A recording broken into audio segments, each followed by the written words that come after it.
안녕하세요. 작가 김시연입니다. 오늘은 그날이 왔습니다, 여러분. 사례를 정리하고 내년 트렌드를 알아보는 시간, 트렌드 코리아 2021이 나왔습니다.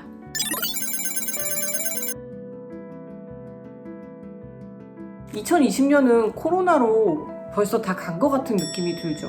아마 2020년은 평생 잊을 수 없을 것 같아요. 그러기에 더욱더 내년은 어떻게 흘러가는지 궁금해지는데요. 2021년 코로나가 바꿔놓은 경제는 어떻게 변화할까요? 그런데 코로나가 언제 종식될지는 아무도 모르죠. 우리가 코로나 전으로 다시 돌아가지는 못할 거라는 전망도 나오는데 코로나가 종식되길 바랍니다만 코로나와 함께 살아가는 위드 코로나의 시대, 이제 코로나가 삶의 일부분이 되었다는 현실을 직시하고 새로운 일상을 받아들여야 하게 되었습니다. 그래서 트렌드 코리아 2021의 주제는 팬데믹 위기에 대응하는 전략은 무엇인가입니다. 트렌드 코리아 2021에서는요, 코로나로 인한 변화에 주목을 하고 있습니다. 과연 어떤 변화가 오게 될까요? 그런데 이 변화라는 게 독특한 점이 있어요. 한번 변하면 이전으로는 돌아가지 않는다는 겁니다. 우리는 코로나 이전의 세상으로는 돌아갈 수 없는 걸까요? 중요한 건 이제 트렌드의 방향이 아니라 속도라고 하는데요. 변화의 가속도가 심화되어 가고 있습니다. 세계에서 가장 트렌드에 민감한 나라가 우리나라잖아요. 어떻게 본다면 트렌드 코리아는 우리나라의 가장 다이나믹한 면을 잘 반영한 책이 아닌가 싶습니다. 그만큼 트렌드 코리아가 사회의 니즈를 담고 있다는 의미이기도 한데요. 매년 트렌드 코리아가 나오는데 저는 왜 트렌드 코리아를 읽는 걸까 한번 생각을 해봤어요. 그런데 트렌드 코리아 2021을 읽고 그 이유를 알았습니다. 재미있어서 이걸 읽고 있었더라고요, 그동안. 제가 트렌드 코리아를 보면서 느낀 재미가 뭐였냐면요, 개개인이 경험한 일을 사회 현상으로 풀어준단 말이죠. 트렌드 코리아에서 이렇게 짚어주지 않았더라면 그냥 뭐 그런가 보다 하고 넘어갔을 거예요. 예를 들면 제가 요즘 부쩍 운동을 열심히 하고 있거든요. 올해 운동기구도 집에 이것저것 많이 들여놨어요. 그런데 이게 저만 그런 게 아니더라고요. 사회 현상이더라고요. 이게 코로나가 바꿔놓은 우리의 일상과 아주 깊은 연관이 있습니다. 제가 이렇게 일상에서 개인적으로 겪은 여러 가지 일들을 거시적으로 풀이해주는 책이 아닌가 싶습니다. 트렌드 코리아 2021에서 등장하는 키워드가 바로 여러분의 일상일 겁니다. 바로 트렌드 코리아 2021 키워드부터 소개해드리도록 할게요. 첫 번째는요, Vnomics입니다. Vnomics는 바이러스의 V에서 출발한 단어로 바이러스가 바꿔놓은, 그리고 바꾸게 될 경제라는 의미라고 하는데요. 언택트 강화가 예사롭지 않죠. 모든 게 언택트화 되고 있는데요. 이제 마트에서 모든 게 무인화될지도 모른다는 생각이 들어요. 몇 년 전부터 무인 편의점도 나오고 했지만 우리 동네 다이소까지 무인 계산대로 바뀌었더라고요. 예전에 무인 계산대라고 하면은 한두 개 있는 정도지 전부 이렇게 무인 계산대로 바뀌게 될 줄은 몰랐어요. 그런데 이런 변화가 정말 한순간에 모두 싹 바뀌더라고요. 트렌드 코리아 2021에서는 코로나로 인한 언택트화가 단순하게 변화하는 게 아니라 그 형태가 완전히 바뀌는 격변기를 겪고 있다고 하거든요. 그래서 이런 격변기에는 엄청나게 큰 변화가 일어나죠. 전통적인 오프라인 매장이 과연 언제까지 살아남을 수 있을까? 언택트 시대의 소비자의 가치 변화는 어떻게 이루어질까? 실제로 코로나 위기 기간 중에 소비자들은 선호하는 브랜드를 바꾼 것으로 알려져 있습니다. 그리고 이런 언택트화가 심화되면서 양극화의 골이 깊어지는 것을 알 수가 있는데요.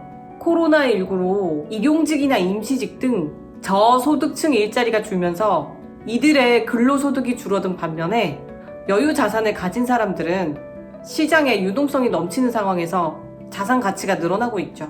그것뿐만이 아니라 승자 독식의 세상을 경계해야 할 만큼 양극화로 인한 사회적 구조적 문제들이 떠오르고 있는데요. 이제 애들이 코로나로 등교를 못하니까 온라인 수업을 하잖아요. 이렇게 온라인 수업을 하게 되면서 교사의 79%가 원격 수업 이후에 학생 간의 학습 격차가 커졌다라고 대답했다고 합니다. 그래서 이런 언택트 시대에는 가장 중요한 게 변화 대응 능력이에요. 어떻게 하면 우리가 이런 시대에 생존할 수 있을까? 변화에 적응하거나 아니면 생존을 장담할 수 없는 시대가 되어가고 있죠. 코로나 시대에서 가장 중요한 건 민첩한 대응력이 되었습니다. 트렌드 코리아 2021 두 번째 소개해드릴 키워드는 자본주의 키즈예요. 돈과 소비에 편견이 없는 새로운 소비자들이 등장하고 있다는데요. 어릴 적부터 광고나 금융 등 자본주의 요소에 친숙하고 자본주의 생리를 몸으로 체득한 세대가 소비의 주체로 성장한 것이죠. 돈 밝히면 못 쓴다는 말은 옛말이 되었고 이제 돈을 밝히지 않으면 정말 못 쓰게 된다는 말이 생활신조가 되어가고 있습니다. 이렇게 시장을 바꿔나갈 주역으로 등장한 자본주의 키즈는요, 소비자로서 이전 세대와는 많이 달라진 태도를 보이는데요. 이들은 광고의 편리함을 적극적으로 활용하는 세대이기도 해요. 광고에 별로 거부감이 없죠. 소비를 향한 욕망에 굉장히 솔직하기 때문에 경제적 가치를 무엇보다도 우선적인 삶의 척도로 삼고 있다고 합니다. 그리고 또 자본주의 키즈의 특징이 자신의 시간과 돈을 어떻게 사용할지 명확히 알고 선택하기를 원하는 주체성이 강한 소비자라고 하는데요. 자본주의 키즈는 자신이 원하는 인생을 살기 위해서 얼마가 필요한지 스스로 질문을 던지면서 삶을 설계할 줄 안다고 하는데요. 요즘 가능한 빨리 은퇴를 꿈꾸는 파이어족이라고 하잖아요. 그래서 자본주의 키즈들은 가장 중요하게 여기는 걸 경제적 자유라고 생각을 한다고 해요. SNS 광고에 노출되면 그걸 광고라고 인식하기보다는 오히려 몰랐던 브랜드를 발견하거나 손쉽게 구매 링크를 타고 들어가서 편한 소비를 하는데 좋은 기회라고 생각한다고 해요. 균형 잡힌 시각으로 자신의 삶을 설계할 줄 아는 소비자들인 자본주의 키즈가 소비의 주체로 등장하면서 과연 어떤 변화가 일어날지 흥미롭게 지켜봐야 될 부분입니다. 트렌드 코리아 2021의 세 번째 키워드는요, 오하운이에요. 오하운은 오늘 하루 운동의 줄임말인데요. 저도 보니까 굉장히 운동을 열심히 하고 있더라고요. 근데 제가 이렇게 운동을 열심히 하게 된 게 최근의 일인데, 제가 지금 이 스마트워치도 차고 있는 이유가 운동을 측정하기 위해서 차고 있는 거예요. 그런데 이게 저만 그런 게 아니었더라고요. 이런 운동의 일상화가 한국인의 삶을 어떻게 바꾸었는지, 우리의 기준이 성취와 경쟁에서 건강한 가치를 찾는 일로 옮겨갔다는 걸 나타내는 키워드가 바로 이 오하운이라고 하는데요.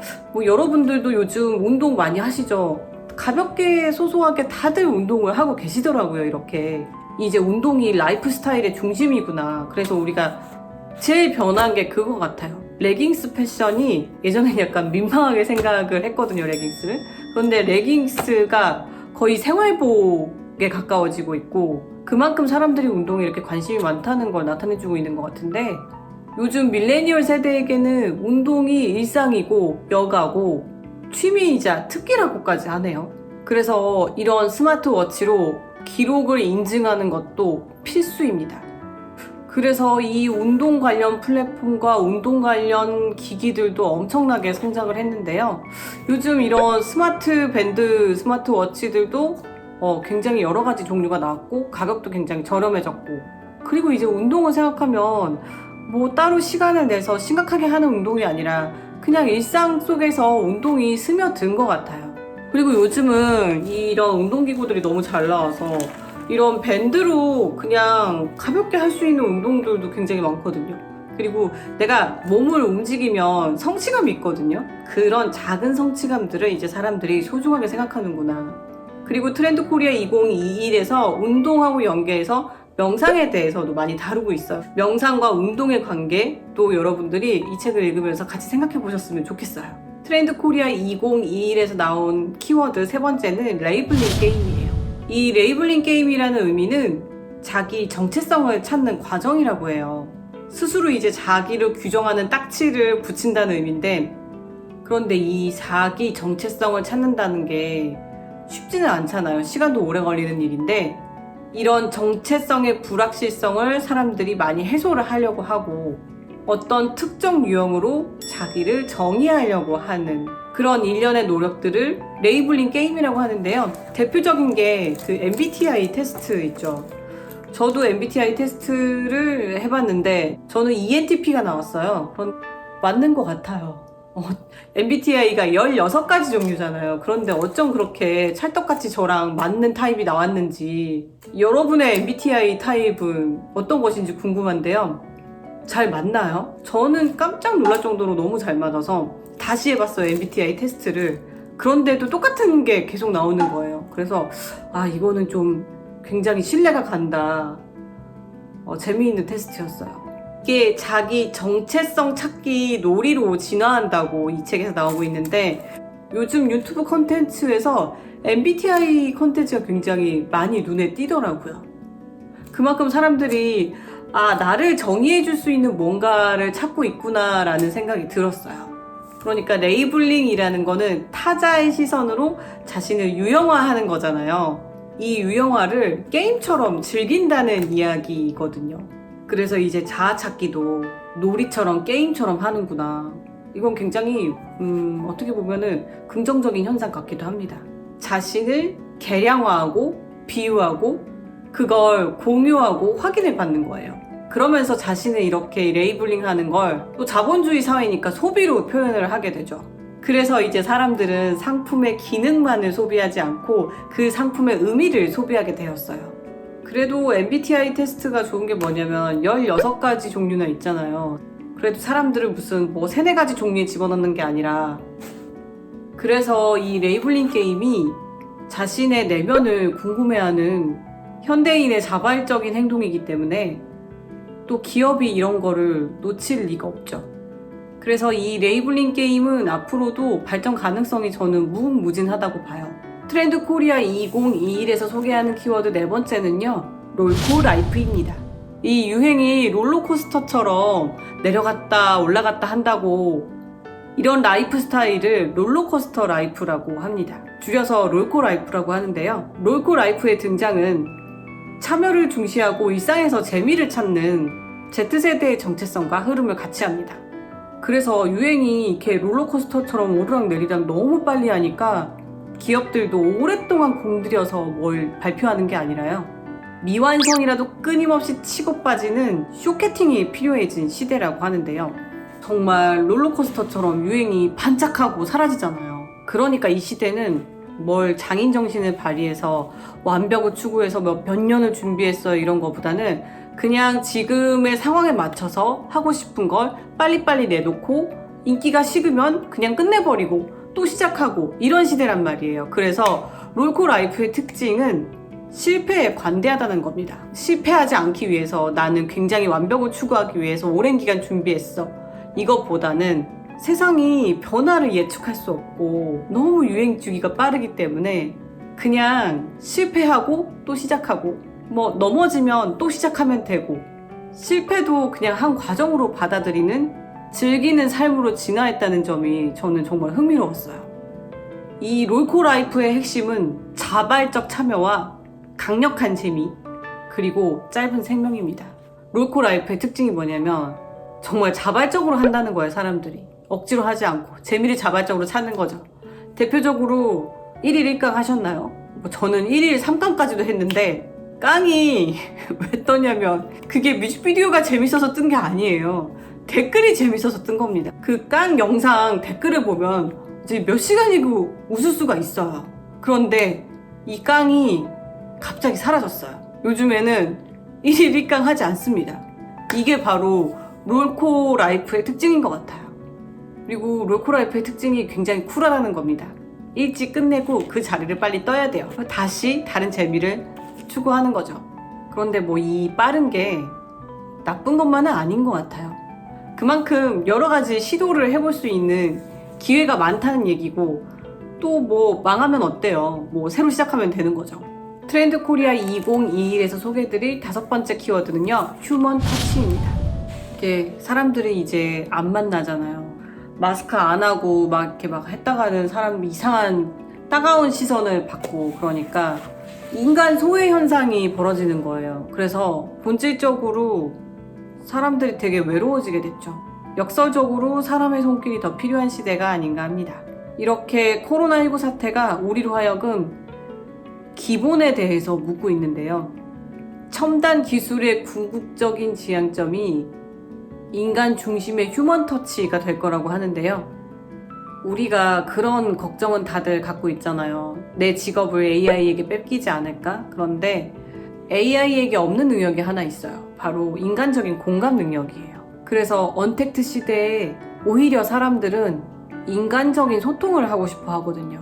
기술의 편리함만 강조해서는 사람들과 소통하고 공감하기 어렵잖아요. 첨단 기술의 시대에 인문학이 자꾸 각광을 받고 있는 이유가 이런 이유 때문인 것 같아요. 이 트렌드 2021에 굉장히 재밌는 사례가 하나 나왔는데, 여러분 인공 스피커 있으시죠? 여러분은 인공 스피커에 뭐라고 말하세요? 제일 자주 하는 말이 뭐예요? 저는 그거거든요. 오늘 날씨 어때? 그런데 이 책을 보니까 사람들이 인공지능 스피커에게 가장 많이 하는 말이 오늘 날씨 어때가 아니었어요. 사랑해랍니다. 사랑해 말고도 뭐 고마워, 미안해. 인공지능 스피커에게 이런 인간적이고 감성적인 대화를 시도한다고 하는데요. 시리야, 네, 사랑해. 명동 한복판에서 사랑한다고 외쳐보세요. 아니면 그분께 문자를 보내라고 저한테 요청해보세요. 인간적인 접촉을 거부하는 언택트 문화에서 인간적인 요소가 더 중요해지는 이 역설적인 상황은 왜일까요? 온라인뿐만 아니라 오프라인이 여전히 우리에게 중요한 이유입니다. 이렇게 여러분들과 트렌드 코리아 2021에 대해서 제 나름대로 여러분들께 소개를 해드렸는데요. 저는 이 트렌드 코리아 책 소개를 올해로 3번째 찍고 있어요. 2019년, 2020년, 2021년까지 3번째로 찍고 있는데 항상 이맘때가 되면은 드는 기분이 있어요. 내년도 참 흥미진진하겠구나.